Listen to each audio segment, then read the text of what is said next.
December 2nd, 2008. Ground is broken for the new campus center at Princeton Charter School. It is one more milestone on a remarkable journey. Voilà, c'est très bon. Bien. The school now has more than 300 students, from kindergarten through 8th grade. 10 of 50. It is a place known for high expectations, academic success, and overall excellence. But in 1996, there was no Princeton Charter School, only a new state law. It is the public policy of the state to encourage the development of charter schools. For a handful of dissatisfied Princeton parents, that law was a call to action. There was a dissatisfaction. It wasn't just us. I think obviously a number of other people in the community were dissatisfied with what they were getting from the regional schools. The focus of the public schools in general had become more towards making children feel good than making sure that they learned something. When you had your parent-teacher conferences, everything was always wonderful. It was a lot of PR. We really felt that the self-esteem that is so being touted in the educational community really has to come from achievement.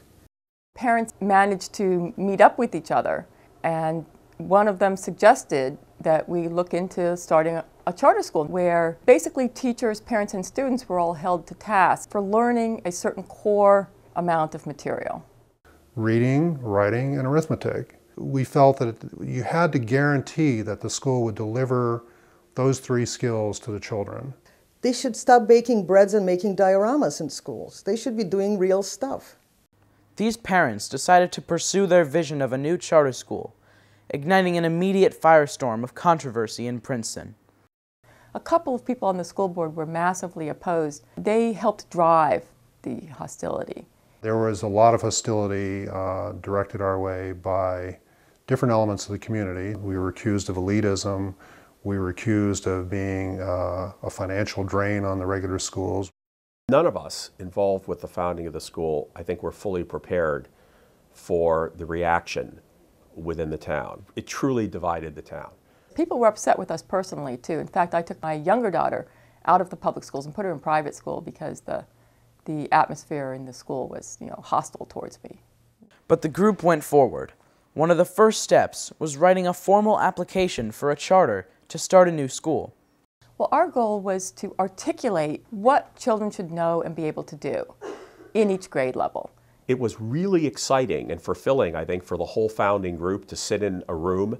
Mostly it was Dina and Bruce's dining room, and think about what education ought to be.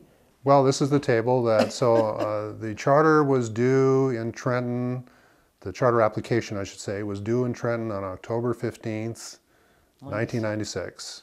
October 14th, a group of us convened in this house, and a number were sitting around this table. Of course, I should say there had been many preliminary discussions around this table in the months leading up to that date. But on October 14th, we pulled an all-nighter. So it's about 2 o'clock in the morning, and we are finished. We believe we have a document, and we were just going over it one more time, and I thought, well, let me just take a look at the application instructions to make sure we have everything.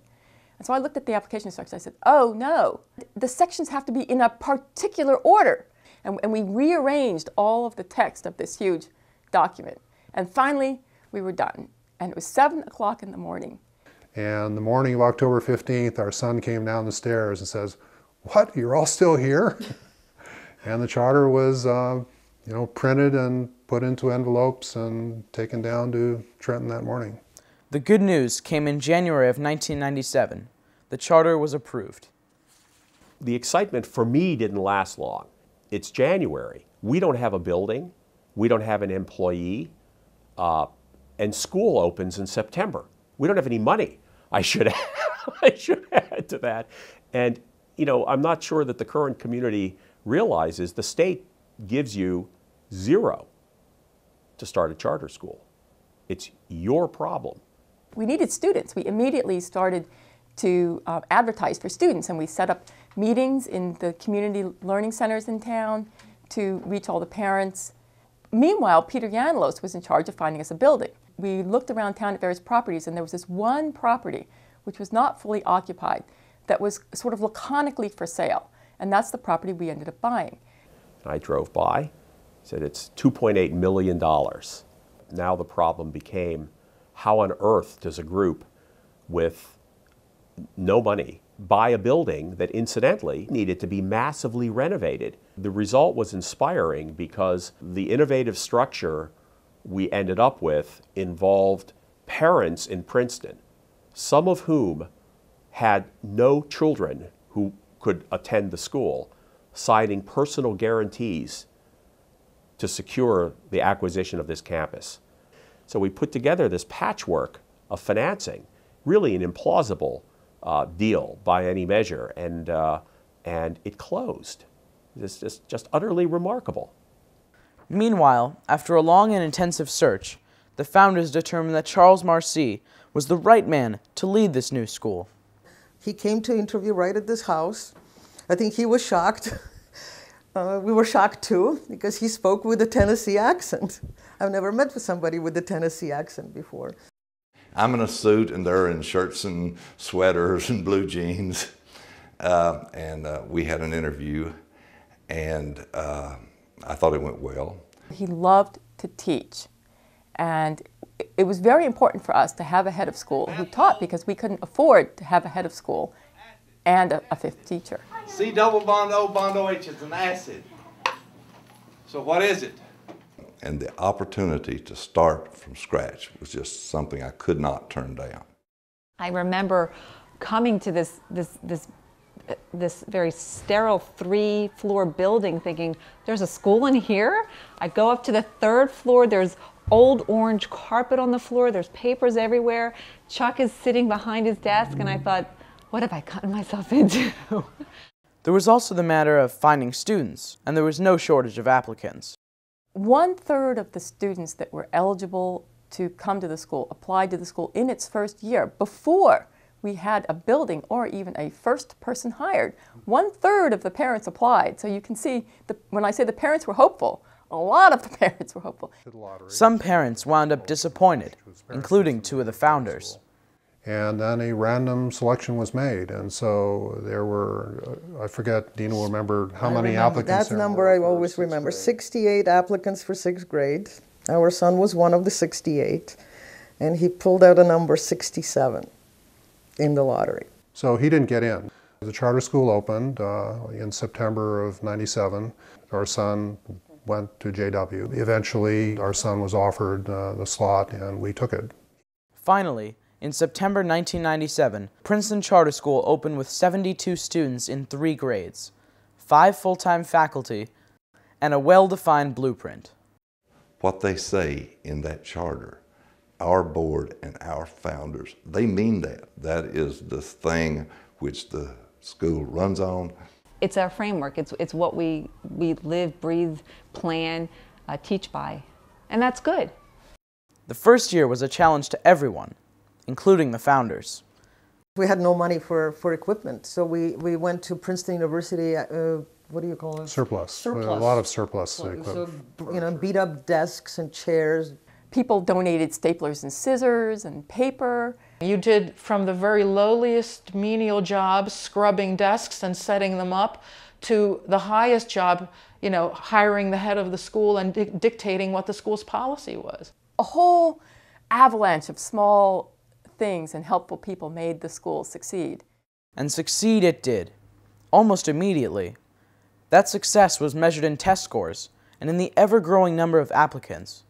The school wasn't entirely real to me until I attended one of the early lotteries, and a mother left crying because her child didn't get into the school. It was at that moment it really began to form my thinking about our role as a board. It's a deep obligation. Princeton Charter School has grown. With new buildings and many more students and teachers. But the guiding philosophy is unchanged from those early days when a group of parents came together to pursue their collective dream of academic excellence. This experience emotionally, I think, has moved me more than anything I've ever been involved with. It's amazing to stand on a campus and fast forward time in your mind's eye from the day that it was an office building through countless board meetings and understand that now there's an institution here that you had some part in creating, it really is very, very emotional for me to walk onto the campus. Probably, other than raising my children, this is the one single thing that I have done in my life that is so large that has made a difference on a permanent basis. This school is never going to go anywhere. It is a permanent choice. We have offered the parents of Princeton a choice. I was having dinner with two of the other founders last week, and they said, just every time I drive past the building, I get this wonderful feeling. Isn't it a great thing we did creating this wonderful school? The insight that the founders had and the courage that it took for them to embark on this and put hours and money and care and time into this is amazing. And I thought, with so many bright and dedicated people, how could it not work and not work well? And I think that it has done that ever since the very beginning.